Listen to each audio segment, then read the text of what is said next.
देख सकल लोगन भय छाए। लीजिए, अभी आप लोगों ने महाराज रावण का सुंदर दरबार देखा। अब यहाँ से हमारे क्षेत्र के सर्वश्रेष्ठ बाणासुर अभिनेता आदरणीय श्री राम बाबू सिंह जी, जो ग्राम धौल से हैं, अब आप उनका सुंदर दरबार देखेंगे।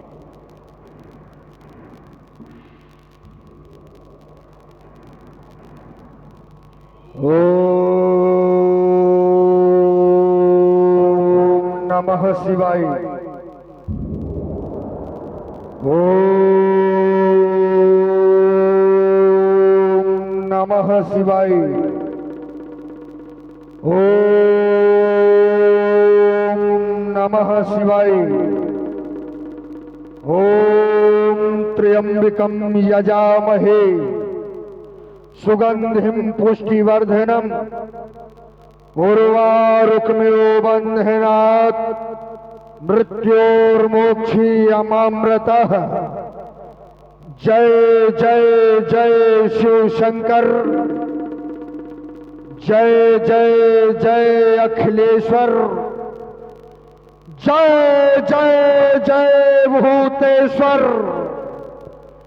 जय जय जय शशि शेखर, पार्वती पति हर हर हर महादेव।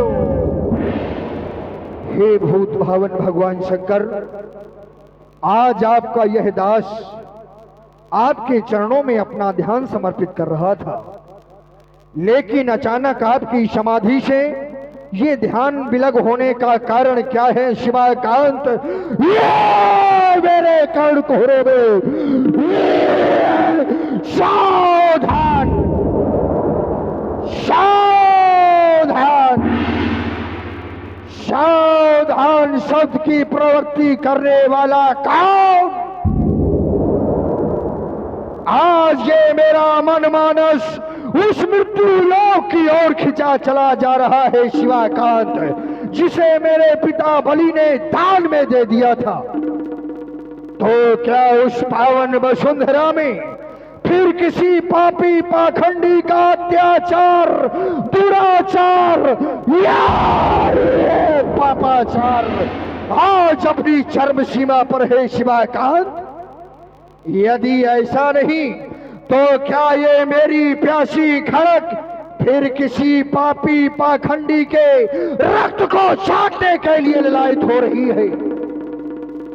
ये बार बार मेरा मनमानस उस मृत्यु लोक की ओर क्यों खिंचा चला जा रहा है शिवाकांत?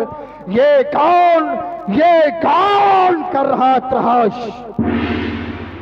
अत्रहास की ध्वनि हमारे कर्ण कोहरों में सुनाई दे रही है। ये वक्ष स्थल हमारा आज विदीर्ण हुआ जा रहा है शिवाकांत। ये कौन कर रहा त्रहास? किसने छोड़ी जीने की आस? ये कौन कर रहा अत्रहास?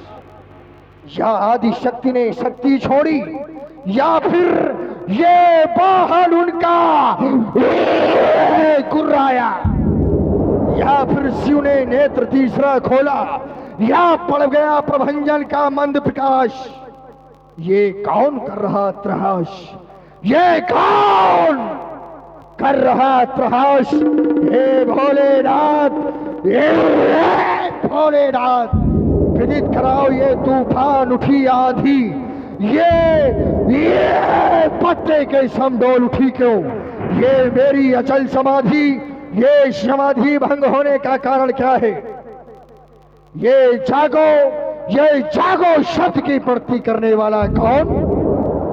आज देख रहा हूं तो ये दसों दिशाओं के दिग्गज, कच्छप, महिपाल सभी, यहां तक कि वो वायुमंडल में निवास करने वाले देवता भी अपने स्थान को छोड़कर ये अत्यंत भ्रमण कर रहे हैं। कारण क्या है शिवाकांत? ये दसों दिशाओं में ये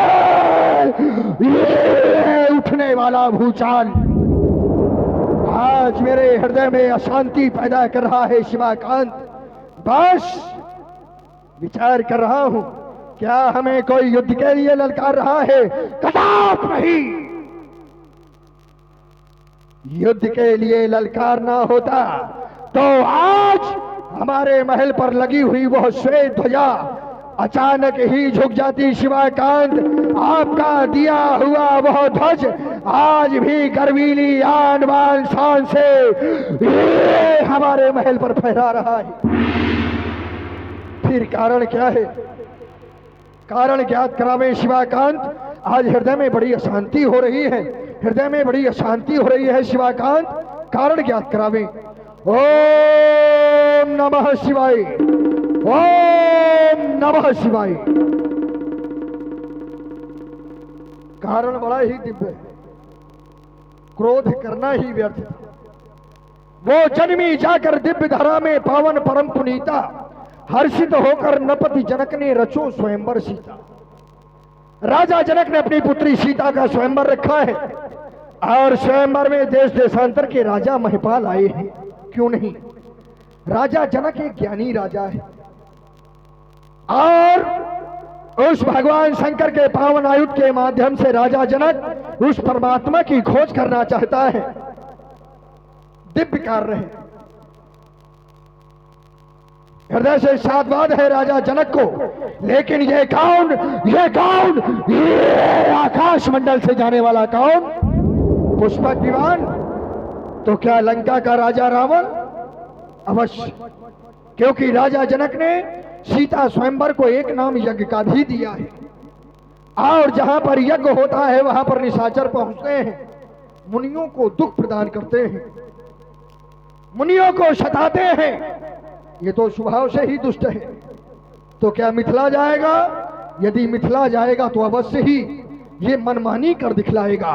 मैं खूब जानता हूं इसको।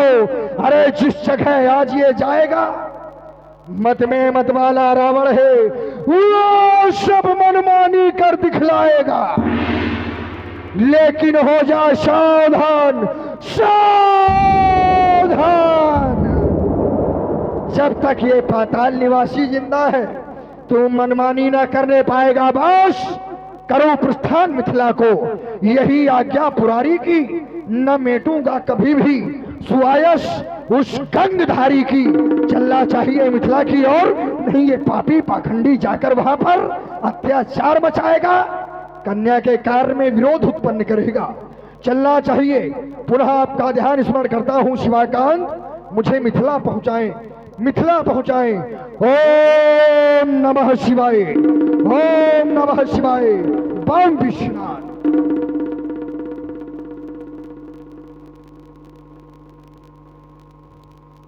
मिथिला पहुंचा। बड़ी ही सुंदर समाज है राजा जनक की। यो भगवान शंकर का पावन पिनाक। सर्वप्रथम आप बलिपुत्र बाणेश का प्रणाम स्वीकार करें, साथ ही साथ आए हुए देश देशांतर के राजा महिपाल। राजा जनक की बड़ी ही सुंदर समाज है और समाज में जो भी राजा आया है वो सहयोग की भावना को लेकर बैठे। सीता स्वयंवर में सहयोग करे,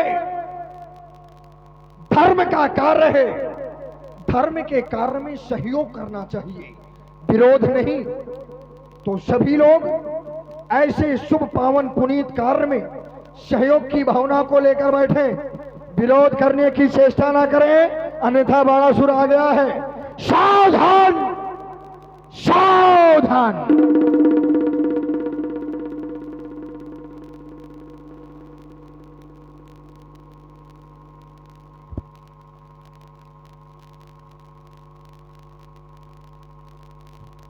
मैं मिथिला आ चुका हूं। मैं देख रहा हूं कि मिथिला में आज बहुत सजावट है और यह भी ज्ञात है कि राजा जनक की घोषणा क्या है। राजा जनक के द्वारा फल कर दिया गया कि जो वीर पुंगव इस शांत का खंडन कर देगा उसके साथ राजा अपनी पुत्री सीता का विवाह कर देंगे। रावण विचार करने लगा मिथिला धर्माचार्यों की समाज है, मिथिला संतों की समाज है, मिथिला मानवतावादियों की समाज है। पुरनर सुमट सुसंता, धर्मशील ज्ञानी गुणवंता। फिर आज राजा जनक के द्वारा, मात्र राजा जनक के द्वारा घोषणा कर दी गई, जो इस धनुष का खंडन कर देगा उसके साथ वो अपनी पुत्री का विवाह कर देंगे। विचार करने का विषय ये कि एक संत की अस्थियों से निर्मित शस्त्र, जिसके द्वारा समाज का कल्याण किया गया, समाज की रक्षा की गई, जब एक समय इस संसार में हाहाकार मचा हुआ था, त्राहि त्राहि मची हुई थी, तब एक संत ने अपनी अस्थियों को दान में दे दिया। शस्त्रों का निर्माण हो गया, समाज का कल्याण हो गया। और राजा जनक मात्र अपनी पुत्री के विवाह के लिए उसे आज राज समाज के अंतर्गत समाप्त करवा रहा है। तो फिर ये कैसे संत, फिर ये कैसे धर्माचारी, कैसे मानवतावादी, जिनकी रक्षा की गई उन्हीं के सामने उसे समाप्त किया जा रहा है, कोई विरोध तक कर नहीं रहा। तो फिर ये रावण क्या मान ले इन मिथिलावासियों को? यदि मिथिलावासी हमारे पक्ष में हो जाए तो फिर रावण राजा जनक के प्रण का विरोध नहीं करता है, और यदि ऐसा वो नहीं करते हैं तो फिर रावण राजा जनक के प्रण का विरोध करता है। यदि हमारी घोषणा का कोई विरोध करना चाहता है तो वो सामने आए। मैं अवश्य जानता था, क्योंकि ये ज्ञानियों की समाज है, और इस संसार में कुछ लोग ऐसे होते हैं जिनके लिए कहा जाता है कि बैर अकारण सब का होते। अकारण बैर उत्पन्न करना, किसी कार्य से हमारा कुछ लाभ भी नहीं है और कोई हानि भी नहीं है, लेकिन उसमें विरोध करना स्वभाव बन जाता है। लेना देना कुछ नहीं, लेकिन विरोध कर दो। स्वभाव के वशीभूत होते हैं कुछ लोग। खैर, चलकर मिलना चाहिए। वेदाध्यायी कंचन नगरी के सम्राट पौलस्त कुलभूषण, लंका के भगवान, जय जय भगवान शंकर की। स्वंत नगरी के राजकुमार बलपुत्र बाणासुर, जय जय श्री शंकर भगवान। आपका आना हमें हृदय से स्वीकार है। अच्छा, बिल्कुल। बुरा क्या लगा? किसी को बुरा लगा हो चाहे ना लगा हो, लेकिन हमें बहुत अच्छा लगा। अच्छा। आपका आगमन, क्योंकि आप जैसे विद्वान व्यक्ति का यदि आगमन हो जाए तो आशा की लहरें उत्पन्न होने लगती हैं, लेकिन जब उसी व्यक्ति के द्वारा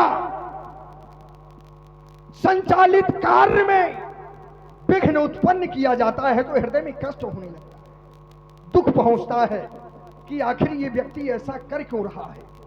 क्या स्वभाव के वशीभूत होकर आपने एक बात, आपकी जो घोषणा है, आपने अपनी घोषणा में एक बात रखी कि एक समय वो था जब यह विश्व त्रिपुराधीशों के आतंक से त्राही त्राही हो रहा था, तब एक संत ने अपनी हड्डियां दान में दे दी थी। ये तो संत का जीवन है। देखो कितनी अच्छी बात बताई, लेकिन ये अपनी बात में ही फंस गए। ये पता नहीं कि हम बोल कहां रहे हैं। ये मिथिला है, ज्ञानियों की समाज। जब समाज कष्टित थी, समाज सताई जा रही थी, जब एक संत ने अपनी हड्डियों का दान दे दिया, तो क्या आज वर्तमान समय में समाज कष्टित नहीं है क्या? समाज दुखी नहीं है क्या? समाज नहीं सताई जा रही है क्या? सताई जा रही है, कष्टित है, दुखी है। तो आज एक पुनः महात्मा अपने प्राण देना चाहता है। क्या गलत है इसमें? तब भी कष्ट था तो हड्डियां दे दी, आज भी कष्ट है, कष्ट और प्रबल है, तब हड्डियां दी थी, आज प्राण दे रहे हैं, तो गलत क्या है इसमें? कुछ गलत है बताओ भाई। कष्ट पहले था, कष्ट आज है। जही जही देश धेनु तुझ पावे, तो नगर गांव पुर आग लगावे। शुभ आचरण कतहु नहीं हुई, जही विध होए धर्म निर्मूला। सो सब करिए वेद प्रतिकूला। ये स्थिति बन चुकी है। गौओं को मारा जा रहा है, ब्राह्मणों को सताया जा रहा है, नारियों का कहीं सम्मान नहीं है। ऐसा अब चल रहा है तो पुनः एक महात्मा को अपने प्राणों की बलि देना अति अनिवार्य हो चुका है। और एक महात्मा दे रहे हैं, एक महात्मा दिला रहे हैं, तो अनुचित क्या है आप बता दीजिए। ये बहुत अच्छी बात है। बोले एक महात्मा दे रहे हैं, एक महात्मा दिलवा रहे हैं। इन्होंने तो एक बार, आप लोग समझना देखना, इन्होंने तो एक बार परोपकार कर दिया। अब जो हम दिलवा रहे हैं वो समाप्त हो जाए, वो कहते कि अत्याचार समाप्त हो जाएगा, समाप्त कहानी। बार बार क्या यही ठेका लिए हैं परोपकार करने का? दूसरी बात, तुमने कहा अत्याचार उस समय हुआ तब एक संत ने अपनी अस्थियों को दान में दे दिया, समाज का कल्याण हो गया। आज अत्याचार हो रहा है। अब बस यहीं पर तो सोचने वाली बात है, क्या राजा जनक के द्वारा ये घोषणा की गई है, क्या वो अत्याचार को मिटाने के लिए की गई? यदि अत्याचार मिटाने के लिए ये घोषणा की गई थी तो क्या रावण का अत्याचार अभी से हो रहा है? विचार करिए आप लोग। रावण का अत्याचार तो बहुत पहले से हो रहा है। राजा जनक पहले घोषणा ही कर देता कि रावण का अत्याचार चरम सीमा पर है, जो इस धनुष को तोड़ देगा वो रावण को समाप्त कर देगा। ऐसी घोषणा करता, रावण को सही स्वीकार है। बताइए आप लोग। लेकिन यहाँ प्रण कब किया गया? बस यही तो शब्दों का द्वंद्व है। यहाँ राजा जनक के द्वारा प्रण कब किया गया? जब सीता के द्वारा धनुष को उठाया गया। और सीता या धनुष ना उठाती तो क्या राजा जनक प्रण करता? विचार करिए आप लोग। बोले अत्याचार को समाप्त करने के लिए है? राजा जनक ये कह देता कि जो राज समाज के अंतर्गत से समाप्त कर देगा वो अत्याचार को समाप्त कर देगा, ये प्रमाण पत्र हम दे देंगे।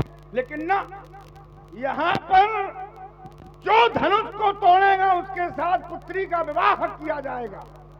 राजा जनक के द्वारा जो ये कार्य किया जा रहा है, ये बिल्कुल अनुचित कार्य किया जा रहा है। यहाँ तक ये मान लिया जाए, धनुष मिल गया पूर्वजों से। विचार करना आप लोग।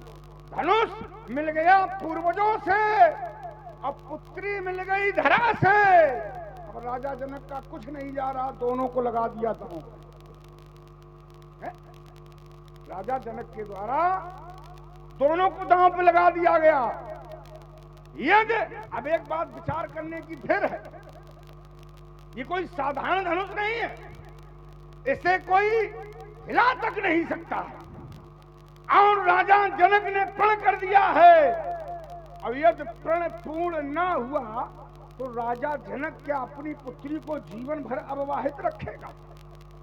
विचार करने की बात है। राजा जनक को ऐसा प्रण नहीं करना चाहिए था। कोई साधारण नहीं है ये। क्या संसार में प्रण टूटते नहीं है? क्या टूटते हैं? राजा जनक का क्या प्रण टूट नहीं सकता है? राजा जनक ने कोई अपने लिए विकल्प तब नहीं छोड़ा। जैसे कोई महापुरुष ये कह दे, सूर्य अस्त होने के पहले पहले मैं अमुक व्यक्ति को समाप्त कर दूंगा, यदि ऐसा न कर पाया तो फिर अपने प्राणों को त्याग दूंगा। राजा जनक के द्वारा ऐसा कुछ नहीं कहा गया। स्व प्राण को दंड कठोरा, राज समाज आज जही तोड़ा। राज समाज के अंतर्गत जो तोड़ देगा उसके साथ वो अपनी पुत्री का विवाह कर देंगे। ना टूटा तो अपने लिए कुछ किया? अपने लिए क्या उन्होंने कोई घोषणा की? हर व्यक्ति ये सोचता है, जब कोई संकल्प लेता है तो उसमें एक विकल्प अवश्य छोड़ता है कि यदि ऐसा कार्य हमारा ना हुआ तो फिर मैं ऐसा कार्य करूंगा। इसलिए यदि हमारी बातें तुमको बुरी लग रही हो, अच्छी ना लग रही हो, तो जो स्वाभिमान से जी नहीं सकता वो जीने की तमन्ना छोड़ दे, बहते बहते रुक जाए, ऐसे दरिया में तैरना छोड़ दे। मैं फूल था, मुझे कांटा बना दिया, अब उस कांटे से कहते हो कि चुभना छोड़ दो। युद्ध भूमि में वही लड़ेगा जिसका बड़ा कलेजा है। युद्ध भूमि में वही लड़ेगा जिसका बड़ा कलेजा है। अब बातें उतनी वही करेगा जिसके जितना भेजा है। अब जहां भेजे नहीं है वहां क्या बातचीत करना। आपने सबसे पहले अपने बिंदु में कहा था कि अत्याचार हो रहा था, तब महात्मा ने हड्डियां दान की। तो मैंने उस बात को जोड़कर यहां से कहा कि जब अत्याचार हो रहा था, आज अत्याचार हो रहा है, तब हड्डियां दी थी, आज प्राण देने की बारी है। ठीक, बात का समुचित उत्तर हो गया। फिर आपने अपनी बात पर नहीं रहे, आप अपनी बात को बदल गए। हाँ, आपने अपनी बात को बदला। बदला कहां से? बोले राजा जनक का कुछ लग नहीं रहा है। सीता मिली और धनुष मिल गया, दोनों को दांव पे लगा दिया। तो क्या सीता राजा जनक की जन्मदात्री पुत्री है क्या? और क्या ये धनुष राजा जनक ने अपने घर में बनाया है क्या? सीता भी अलौकिक कन्या है और यह धनुष भी अलौकिक है।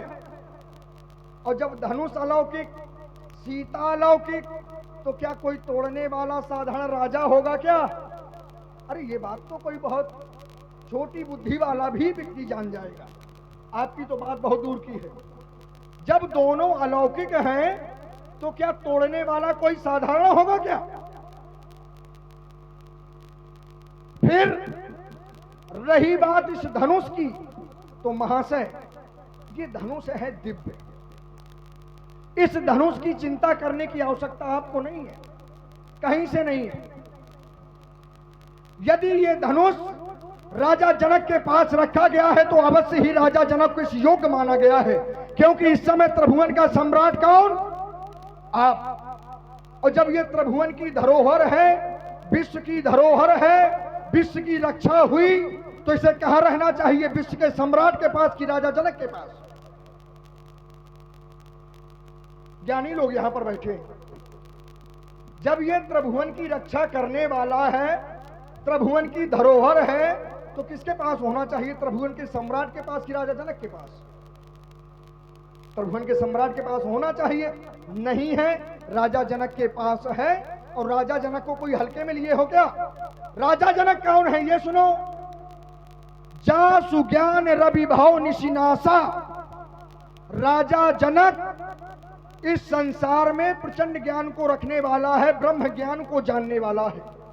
और यदि हम अपनी चर्चा में यह कह दें कि राजा जनक धनुष तोड़ने वाले को जानता है, तो भी अति नहीं है, क्योंकि वो ज्ञानी है।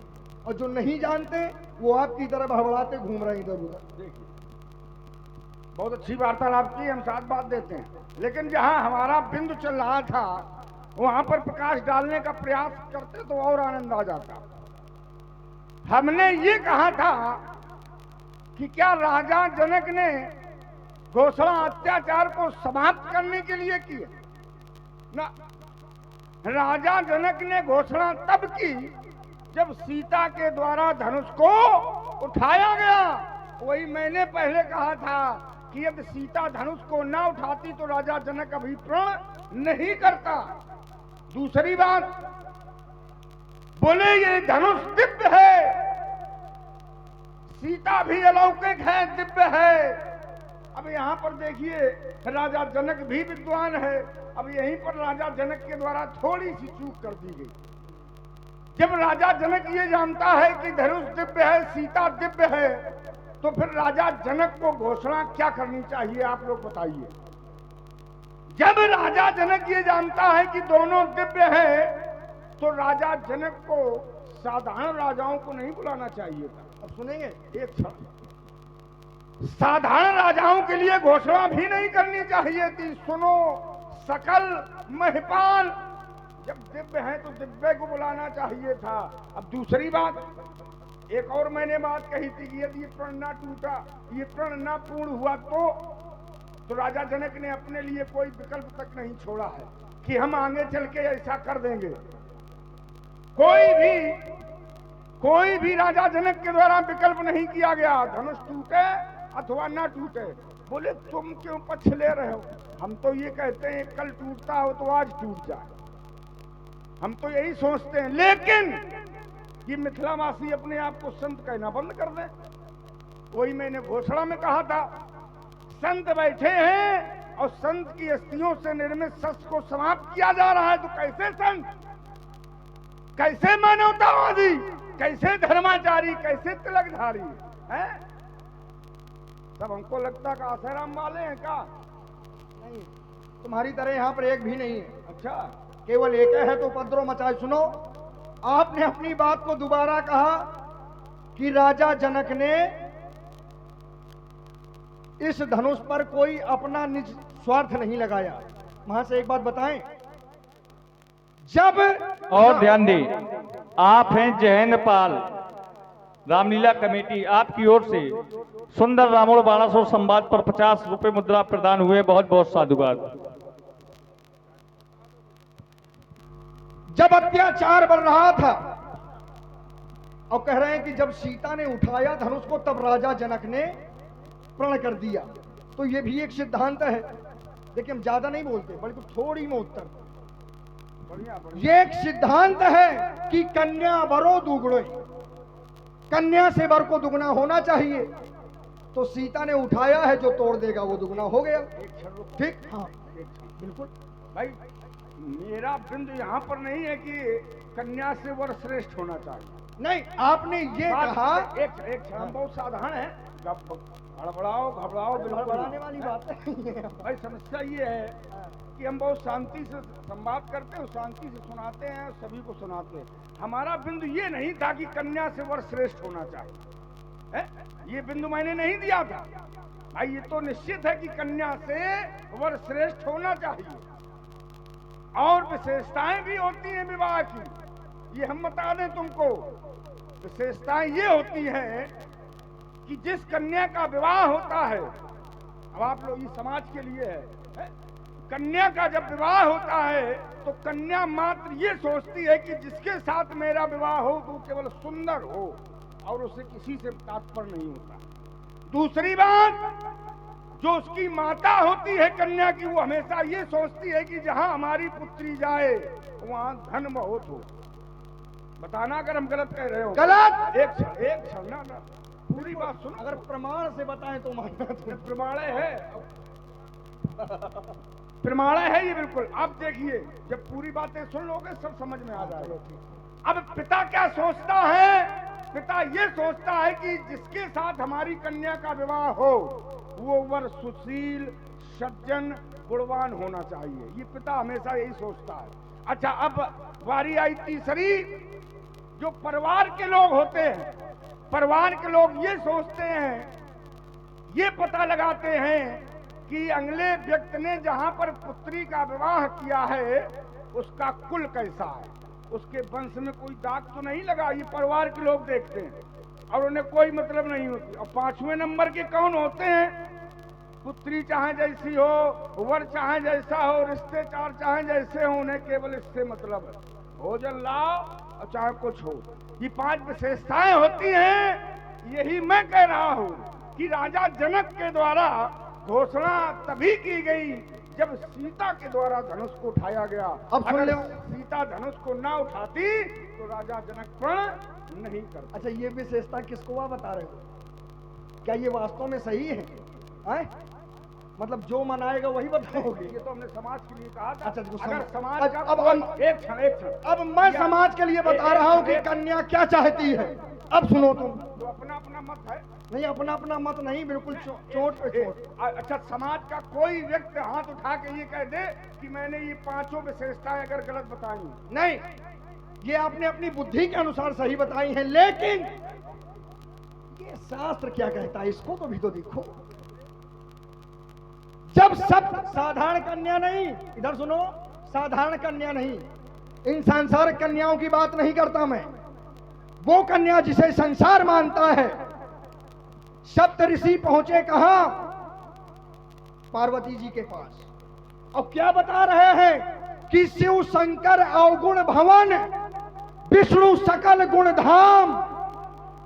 अरे वो सांप बिच्छू लपेटे रहते हैं, मरघटी में रहते हैं, आए तन में वस्त्र नहीं है, रहने को मकान नहीं है, छोड़ दे उन्हें। अब विष्णु भगवान को देखो, सभी गुणों के धाम हैं। तो वो कन्या क्या कहती है? नहीं, सुनिए मुनि अविवेक हमारा, चाहिए सदा शिव ही भरतारा। हमें कोई नहीं चाहिए, हमें तो गुणों का धाम नहीं चाहिए, हमारे लिए तो हमारे शिव ही सब कुछ है। तो क्या वो कन्या नहीं है? क्या कन्या को वहां सुंदर दिखाई दे रहा है? क्या कन्या को वहां घर दिखाई दे रहा है? क्या कन्या को वहां वैभव दिखाई दे रहा है? क्या कन्या को वहां कुल दिखाई दे रहा है? और यदि आप सही हैं तो फिर ये शास्त्र झूठा, यदि शास्त्र सही तो आप झूठे। देखिए, सीधी बात। भगवान शंकर को क्या आप सुंदर नहीं कहेंगे? नहीं, मेरी बात नहीं, नहीं, आप ये राजा की बात। भाई तुम्हारे अरे कहने का हमारे लिए तात्पर्य तो सब कुछ है, सब कुछ है, वही हमारे लिए सबसे सुंदर है। और वहाँ पर ये भी कह दिया बात गया है, कन्या की है, भगवान शंकर की। जन्म कोट लग रगर हमारी, परम सम ना तो रहा कुंवारी। वहाँ ये भी तो कह दिया गया। बात हमारी, वही हम कह रहे हैं कि मैया पार्वती और मैया सती की बात है। जो भगवान शंकर या मैया सती कर सकती हैं, क्या कोई और कर सकता? देखो, देवों के देव महादेव, उस पे आलोचना करना अच्छी बात नहीं। अब तुम भगवान शंकर, हाँ तो फिर सीता पे भी आलोचना करना उचित नहीं है। हम आलोचना नहीं कर रहे हैं, बिल्कुल आलोचना है। हम ये सिद्धांत संसारिक कन्याओं का है जो तुम सीता पे बता रहे हो। तो यही तो मैं कह रहा जो हूं। घर पर कुल होए अनूपा, तो सुत ही विवाह करी अनुरूपा। अब देखिए, ये सिद्धांत किसके लिए? संसारिक कन्याओं के यही लिए। ले लो, नहीं, यही ले लो। लाओ। हमने क्या कहा? तुम्हारे द्वारा कहा गया, ये संसार के लिए नहीं है, तो तुम्हारे द्वारा कहा गया कि धनुष दिव्य, सीता दिव्य। तो हमने उसमें और जोड़ दिया। फिर राजा जनक के द्वारा साधारण राजाओं के लिए घोषणा क्यों? ना भाई दिव्य अब बोलने सुनो, चाहिए। हाँ, इस बात पर साधारण के लिए क्यों, ये मैं बता रहा हूँ। देखो तत्काल एक क्षण में, ज्यादा नहीं। तो फिर साधारण के लिए क्यों? फिर श्रेष्ठ अब सुनो, साधारण के लिए क्यों? इस बात को सुनो। साधारण के लिए इसलिए क्योंकि राजा जनक ने क्या घोषणा की है? त्रिभुवन जय समेत वैदेही। ठीक, घोषणा यही तो है। त्रिभुवन जय समेत वैदेही, बिना ही विचार बरिए हटते ही। अच्छा, त्रिभुवन की जय कैसे मिलेगी?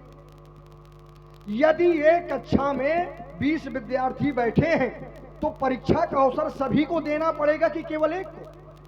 जब सबको दोगे तब उसमें से कोई एक उत्तीर्ण होगा और सर्वोत्तीर्ण होगा, उसी को विजेता माना जाएगा।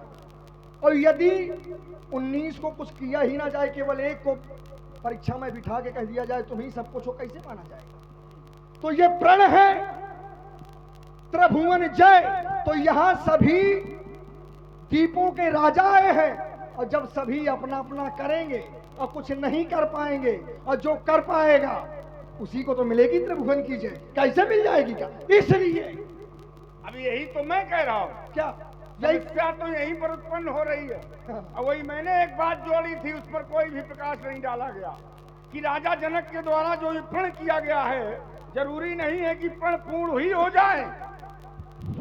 भाई राजा जनक ने अपने लिए क्या किया? जैसे अभी मैंने कुछ क्षण पहले करधारी पढ़ी थी कि जन्म कोट लग रगर हमारी, वरुण संग ना तो रहो कुंवारी। मेरा विवाह हो तो भगवान शंकर के साथ हो, अन्यथा मैं जीवन भर कुंवारी रहूंगी। यहाँ उन्होंने एक प्रण भी ले लिया और विकल्प भी छोड़ दिया कि यदि मेरा विवाह मैं करूंगी तो केवल भगवान शंकर के साथ। विकल्प ये कि फिर मैं जीवन भर कुंवारी रहूंगी। क्या राजा जनक के द्वारा ऐसा किया गया? नहीं किया गया। वही बात मैं कह रहा हूं कि जैसे तुम्हारे द्वारा कहा गया, क्या साधारण राजा इस धनुष को तोड़ देंगे जिसे कोई हिला तक नहीं सका? जब राजा जनक ये जानता है कि दिव्य हैं दोनों, तो फिर घोषणा दूसरे तरीके से करना चाहिए थी। ये नहीं कि जिसके मन चाहो वहाँ निमंत्रण भेज दो, अरे अब चले तो आओ, मैं समझ स्वयंवर में हो नहीं- रहा है। अब ये देखो 16 दूनी 8 वाला पाठ हमें न पढ़ो। नहीं ऐसा नहीं। हाँ, सुनिए उसको। हंसने से कुछ नहीं होगा। नहीं हंसने से अगर वही होगा। हंसोगे, सुनो, अगर देखो राजा जनक ने अपने लिए क्यों नहीं किया, अब ये भी सुन ली, जो तुम जो कहोगे उसी का उत्तर मैं अरे आपको। ना ना, अब नहीं नहीं ना ना नहीं, गलत बात नहीं। ये मिथिला है, लंका नहीं है, आपकी थोड़ी मानी जाएगी। जो बात सत्य होगी वो मानी जाएगी। हम मनवा के अब देखो राजा जनक ने कुछ क्यों नहीं किया अपने लिए, क्यों नहीं किया? इसलिए क्योंकि जो ज्ञानी होता है वो अपने लिए नहीं करता। जो ज्ञानी होता है, जैसे 6 चीजें व्यक्ति के हाथ में नहीं होती, 6 चीजें, वो 6 चीजें कौन सी हैं? हान, लाभ, जीवन, मरण, यश, अपयश किसके हाथ में? बोले विधि हाथ। और जब राजा जनक ज्ञानी है, ये जानता है कि ना हान से हमारा कुछ लेना देना है, न लाभ से कुछ लेना देना है, न जीवन से कुछ लेना देना, कुछ कर भी नहीं सकते, चाहे के नहीं कर सकते, तो उस विषय में प्रण के बीच में उस बात को लाना ही क्यों है? देखिए मैं बता रहा हूँ, ये हकीकत है कि नहीं है? और लाना- जो अज्ञानी होते हैं बस इसी मोह माया में ना, फंस जाते हैं। अज्ञानी वाली बातें नहीं, बिल्कुल। बात केवल यहीं पर है। कहा? तुमने राजा जनक को विद्वान मान लिया, बिल्कुल। ज्ञानी मान लिया, मान लिया। चलो अच्छी बात। हाँ। क्या मैया सती या मैया पार्वती हाँ। कुछ है ही नहीं क्या? अरे सब कुछ है। तो फिर जब मैया पार्वती विकल्प छोड़ सकती हैं, तो क्या राजा जनक मैया पार्वती से बड़ा है? हाँ, दूसरी बात, माता पार्वती विकल्प छोड़ सकती है क्योंकि वो सर्व समर्थवान है, राजा सर्व समर्थवान नहीं है। क्या पार्वती जी की क्षमता आप राजा जनक से करेंगे क्या? या शंकर जी की गणना आप राजा जनक से करेंगे? ऐसा बताएंगे आप?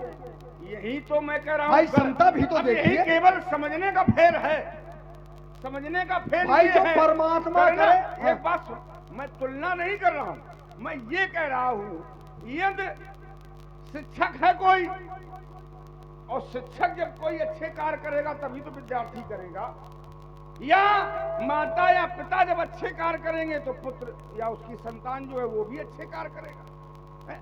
मैया पार्वती को क्या मानते हो? मैया सती को क्या मानते हो? पूरा संसार माता मानता है। जब वो ऐसा कर सकती हैं तो क्या राजा जनक नहीं कर सकता है? अब दूसरी बात, प्रण भी टूट जाता है, उन्हीं के परिवार से बात चलेगी। जैसे गणेश जी ने प्रण किया कि मैं जीवन भर विवाह नहीं करूंगा, मैं विवाह नहीं करूंगा, प्रण ले लिया और उनका प्रण टूट गया, उनका प्रण टूट गया। एक नहीं 2 विवाह हो गए। तो क्या राजा जनक का प्रण नहीं टूट सकता है? जाने कहां से जोड़ देते हो? अरे जाने कहां से नहीं, देखिए, जाने कहां से अब- आ जाते हो? अब आप परेशान ना होइए भाई, जहां का सूत्र है वहीं लगाया जा सकता है। यदि आप किसी देवता की क्षमता माता पार्वती या भगवान शंकर या भगवान गणेश से करते, अरे इतना अच्छा नहीं देखो, उदाहरण नहीं दे दिया है। अरे इधर सुनो, अब इसको तुम्हारी समझ समझ में चाहे जितना अच्छा हो, हमारे लिए वो 2 पैसे का नहीं है, बेकार है भाई। हाँ सुनो, क्योंकि यदि हम मनुष्य हैं तो मनुष्य की क्षमता मनुष्य से की जाएगी कि देवता से की जाएगी? हाँ? क्षमता बराबरी वाले में होती है। आप गणेश जी की बात राजा जनक से करेंगे, इन सांसारिक कन्याओं की बात सीता से करेंगे, इन साधारण धनुष की बात इस धनुष से करेंगे तो बात बनेगी अब हमें नहीं। एक अच्छा और- क्षमता एक- बताओ तो बराबरी वाली एक बताओ। बात और बता दें। हाँ सर्वप्रथम में मैंने बराबरी वाले का ही उदाहरण दिया था। किसका? अब वहां तक ना पहुंचोती तुम्हारी भूल है। मैंने क्या कहा था? कोई महापुरुष ये कह दे कि सूर्य अस्त होने के पहले पहले मैं अमुक व्यक्ति को समाप्त कर दूंगा, और ऐसा न कर पाया तो फिर अपने प्राणों को त्याग दूंगा। अब ये तुम्हारी पहुंच वहां तक ना अब पहुंचे, सुनो, तो उसमें ऐसा हमारा- कौन व्यक्ति कहता है? कौन व्यक्ति कहता है? जो स्वार्थी होता है वो कहता है। क्या राजा जनक स्वार्थी है क्या? ना, क्या ना? अभी वहां पहुंचे नहीं नहीं नहीं नहीं, बात वो पहुंचे। नहीं है। यदि हम कहें कि हम किसी को मार देंगे तो क्यों मार देंगे? विरोध बस, या किसी भय बस, या किसी लालच बस, और चौथा कोई कारण नहीं हो सकता। और हो तो तुम बता देना। ये केवल 3 कारण ही हो गए, या तो भय, या तो लोभ है, या फिर कोई लालच। और क्या राजा जनक के पास इन तीनों में से कोई एक है क्या? एक भी नहीं है, तो राजा जनक क्यों ऐसा करे? क्यों ऐसा करे? राजा जनक जानता है, जब वो जानता है कि 6 चीजें हमारे हाथ में नहीं है तो हम काहे बे मतलब फड़फड़ाएं भाई। अलौकिक कन्या, अलौकिक धनुष, उसने देखा कि सीता ने धनुष को बाएं कर से उठा लिया, राजा जनक ने प्रण कर दिया। राजा जनक ये भी और फिर जानता है, सुनो, हाँ? राजा जनक को बता भी दिया गया, क्या? फिर उसमें मर्यादा भंग हो जाएगी। नहीं तो हो। फिर राजा जनक जब जानता है तो फिर ये आडंबर रचने की उसे आवश्यकता क्या? उसे यहाँ तक ये बता दिया हाँ। है कि अब तुम्हारी पुत्री का विवाह इनके साथ हो जाएगा। हाँ। हैं? अब मैं खोल के नहीं, अब मैं बता रहा हूँ, अरे तुम ना समझने वाले अगर हो, हम जानते हैं तुम समझदार हो, वहां तक पहुंच जाओगे। अब मैं बता- जब किसी संत या देवर्षि या महापुरुष के द्वारा ये कह दिया गया है तुम इसे सौंप दो, फिर राजा जनक को आडंबर रचने की क्या आवश्यकता है? है भाई, आडंबर रचने की क्या आवश्यकता? केवल पुत्री के विवाह के लिए तो है। अब राजा जनक ने जो अब एक और बात बता दें, जैसे तुमने कहा 3 कारण है, विरोध, भय या लालच, यही तो कहा। और यहाँ पर क्या है? यहाँ पे ये तीनों नहीं है, तीनों नहीं। देखो मैं जोड़ रहा हूँ, बताओ। अभी केवल हमारे, अच्छा पहले अपनी बात का उत्तर ले लो। हम बता दें, यहीं पर जोड़ रहे हैं। अरे सुन, इसी के बाद धारा बदल देंगे। देखिए, राजा जनक की पुत्री के द्वारा इस धनुष को उठा लिया गया। अब आप लोग विचार करना, जो संसार में कोई भी कार्य कर ना सके और एक छोटी सी कन्या वो कार्य कर दे तो उसके पिता को अपमान हो जाएगा। संसार का कोई भी हो, किसी का पुत्र या पुत्री हो, कोई अचंभित कार्य वो कर दे तो उसके पिता को अपमान हो जाएगा कि हमारे पुत्र या पुत्री ने ऐसा किया है, अब मैं ऐसा करूंगा। स्थिति बिल्कुल वही यहाँ पर है कि राजा जनक को जब ये पता चला कि हमारी पुत्री के द्वारा भगवान शंकर के आयुध को उठा लिया गया खेल खेल में बाम हाथ से, जिसे कोई हिला तक नहीं सकता, तो राजा जनक को अभिमान हो गया कि जो वीर पुंग इसे 2 खंडों में विभाजित कर देगा उसके साथ हम अपनी पुत्री का विवाह कर देंगे। तो हम क्या माने? राजा जनक को अभिमान?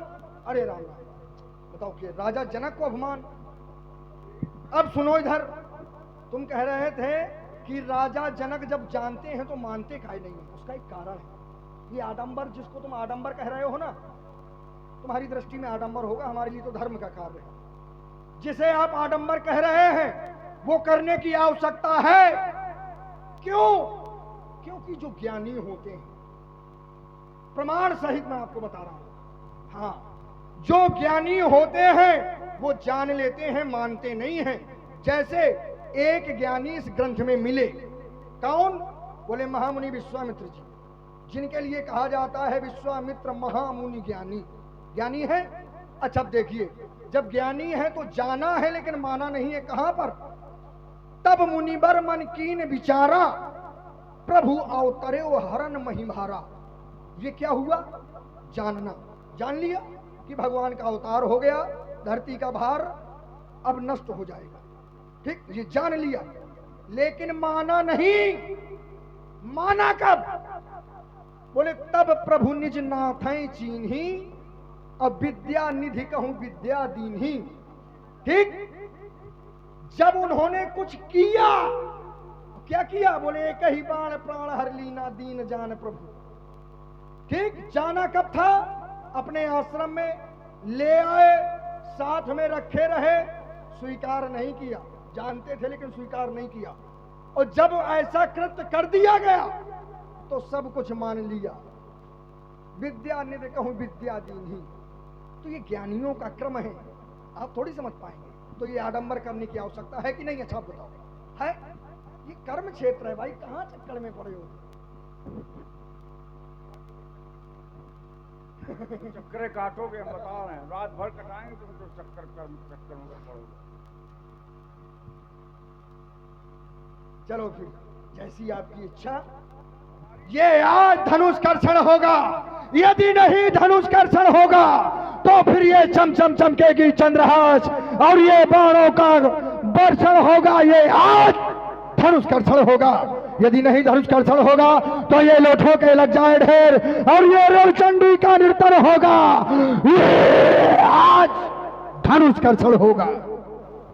विध्वंस करूंगा धनुष यज्ञ। ऐसे थोड़ा धनुष कर्षण होने कैसे होगा? जब तक हम यहाँ पर उपस्थित हैं, चाहे कोई आ जाए, धनुष खंडन नहीं हो सकता। विध्वंस करूंगा धनुष यज्ञ, शोणित की नदी बहाऊंगा, देख विकट ओंकारों से अंबर में आग लगा दूंगा। आज मैथिली बेसन में ये कालकूट का नर्तन होगा, अब नहीं धनुष कर्षण होगा। अरे तो हम तुम्हारी क्रूरता की कठिन धारा मोड़ देंगे, हम तुम्हारी क्रूरता की ये कठिन धारा मोड़ देंगे। ये मध में भरा मस्तक तुम्हारा, इसको भी हम फोड़ देंगे। ये पर नारियों की हड़ करने की जो पड़ गई आदत तुम्हारी, तो कोई नारी ही बनेगी मृत्यु का कारण तुम्हारी। सौभाग्य की सीरत धज तुम्हें ब्राह्मण समझकर छोड़ देंगे, लेकिन इधर देखो, ये व्यवस्था इधर थोड़ी है। हम तुम्हारी क्रूरता की कठिन धारा मोड़ देंगे। हमें तुम ना ये बताओ, तुम इधर देखो उधर देखो, हम किसी की बात मानने वाले हैं नहीं, क्योंकि बात नहीं मानी हमने अपने बाप की। न मानो। अब तुम कहते हो उधर देखो, रावण जहाँ चलता अपने मन के अनुसार चलता, इसलिए ये पहचानो इन प्रबल भुजाओं को, ये पहचानो इन प्रबल भुजाओं को, मैं वो भीषण ज्वाला हूँ। आइए न धसका दूं पिघला दूं बल शिलाओं को, ये अपने प्राणों की वर्षा से, ये चटके चट्टान, ये टूटे पहाड़, ये मही डोल थे थर्राएं से सोलर चंडी की दहाड़, ये दरियल लोचन विश्रांत सोई सुशंकर जाग उठे। ये लंकेश हिमालय पर चढ़कर ये दहलादू दसों दिशाओं को, ये पहचानो प्रबल भुजाओं को। अरे तो ये कटी कटीली के कंठन के काटबे को करबे कृपाण, ये काल से विकराल है। ये कहो कहो कार कर तब तक ये करोगे क्या? अरे ये करी हो बरबंड तो बाण सभा माही दे दंड, ये खंड खंड कर दूंगा तेरे पीछों भुजाओं को। हेलो हेलो, और ध्यान दे, सुन रहे हैं बहुत ही सुंदर वीर रस की प्रस्तुति। आप हैं जयेंद्रपाल जी, कमेटी सदस्य, आपकी ओर से 20 रुपए सुंदर रावण बाणासुर संवाद पर प्रभावित हुए हैं, और उनका कहना है कि 5 मिनट और संवाद चले तो अच्छा रहे। नहीं, संवाद 5 मिनट का नहीं होता, या तो फिर सुनो जब तक चले। नहीं वो भाई ये कोई क्रम थोड़ी है भाई, बात कहीं भी पहुंच सकती है। या तो ये हो कि चलने दो, ऐसा है, इन्हीं के द्वारा कहा गया था, अब उससे 10 मिनट ज्यादा हो। एक बार सभी लोग प्रेम से बोलने गए, बोलिए बाणेश्वर भगवान की। बाणेश्वर भगवान नहीं होता। अरे ये कह रहे थे हमने मानी अपने बाप की नहीं है, तो हमारे मानना देखो आप, हमारा मानना, जो व्यक्ति धर्म को नहीं मानता मेरी दृष्टि में वो पशु तुल्य है। हाँ, अच्छा देखो, हम आपकी बात नहीं, अब जो कहना होगा तो अपने लिए खुद समझेगा। वार्तालाप तुम्हारी हमी से हो रही है भाई, जो कहना हो तो अपने लिए देखे। ऐसा बाकी जो व्यक्ति धर्म को नहीं मानता मेरी दृष्टि में वो पशु है, क्योंकि जो लक्षण पशु में होते हैं वही मनुष्य में होते हैं। केवल एक लक्षण ऐसा है जिसे हम धर्म के नाम से जानते हैं, वो पशु नहीं जानता। और यदि वो मनुष्य भी नहीं जानेगा तो ना किसी की कोई बहन होगी, ना किसी की कोई माँ होगी, ना कोई सगा संबंधी होगा। यही पशुओं में होता है। और ये हमें कौन बचाता है कि ये हमारी बहन है? ये बताता है धर्म। ये केवल धर्म बताता है। जहां धर्म नहीं है वही तो पशु है।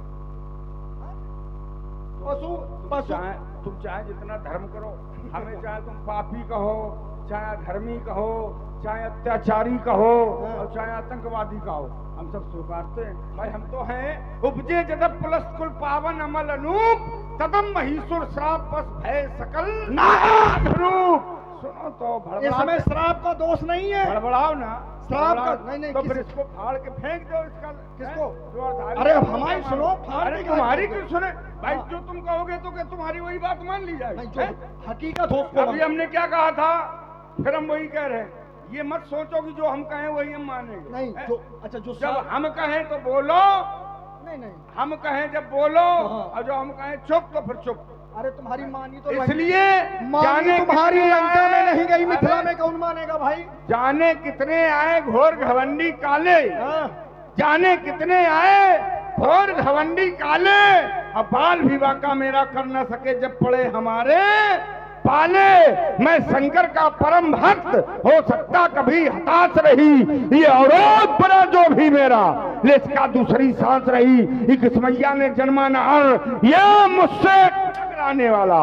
मैं लाल सिंगनी का जाया रुधिर पान करने वाला, ये गिरजा दे आशीष संग पर चढ़ी भवानी।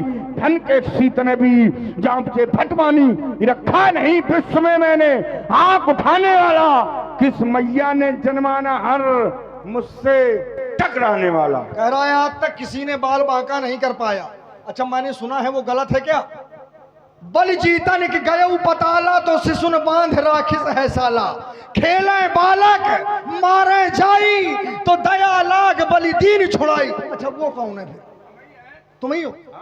तो फिर ये काहे करो किसी ने बाल बांका नहीं किया? एक क्षण, जो बात है तो उसको मानो। हाँ, तो भाई एक बात झूठ ना बताओ, बोलो। अरे उसका भी काट है, परेशान ना हो। हाँ। सबका निष्कर्ष हमारे पास है, तुम चिंता न करो। बिल्कुल जो लड़ेगा या तो जो लड़ेगा या तो हारेगा या जीतेगा। है? हम युद्ध करने के लिए गए, हार गए तो उसमें क्या बात? हाँ, तो इसमें है? भी- सुनो तो, लेकिन जब परास्त करने गए वो नहीं, मतलब मीठा मीठा गप कड़ू कड़ू थू। हारने के लिए तो भगवान शंकर तक हार गए। हैं? समर जलंधर सब संहारे, समकीन संग्राम अपारा। भगवान शंकर तक जलंधर से हार गए। यानी छाती ठोक रहे हो, एक दो बार वहां नहीं तो तुम कौन हो? भगवान शंकर होगा? ना ना हाँ? पहले फिर देखो अपनी क्षमता कर रहे हो। क्षमता नहीं अपनी क्षमता ना करो वहां। पहले पूरी बात सुनो। वहां पे वरदान दिया था, ना। वरदान के कारण हारे हैं। पूरी बात सुनोगे उसका बिना मतलब की बात करते तुरंत हो। निष्कर्ष निकल आएगा। पहले पूरी बात सुनो, धैर्य रखो इतना। हैं? जब तक पूरी बात सुनोगे नहीं तो निष्कर्ष कहां से निकलेगा? हैं? हमने क्या कहा? हारने के लिए तो कोई भी हार सकता है। भगवान शंकर तक हार गए, यानी छाती ठोक रहे हो। एक बार वहां भी चले जाते, कह देते काय प्रभु तुम काहे हार गए हैं? पर रावण से कह रहे हार गए। इसलिए ये पहचानो, या मेरा रथ रोकेगा कौन, मेरा पथ रोकेगा कौन? मेरे रथ को रोक सके ना ये गिर तूफान बवंडर, मेरी क्रोध ज्वाल को बुझा सके ना जग के सात समंदर। हर कब घटता है अंधकार इन अंबर के तारों से, तुम क्या लड़ना फिरना जानो बलछी और कटारों से। हमें तुम्हें को दिखे विक्रमबाल, तो ये काढ़त कृपा दामनी को दम्बु दूर होत, ये सुन के हुंकार ये पल सब लहू के छूट जाते हैं। ये धावत मृग देख मारतहु ले जाते हैं।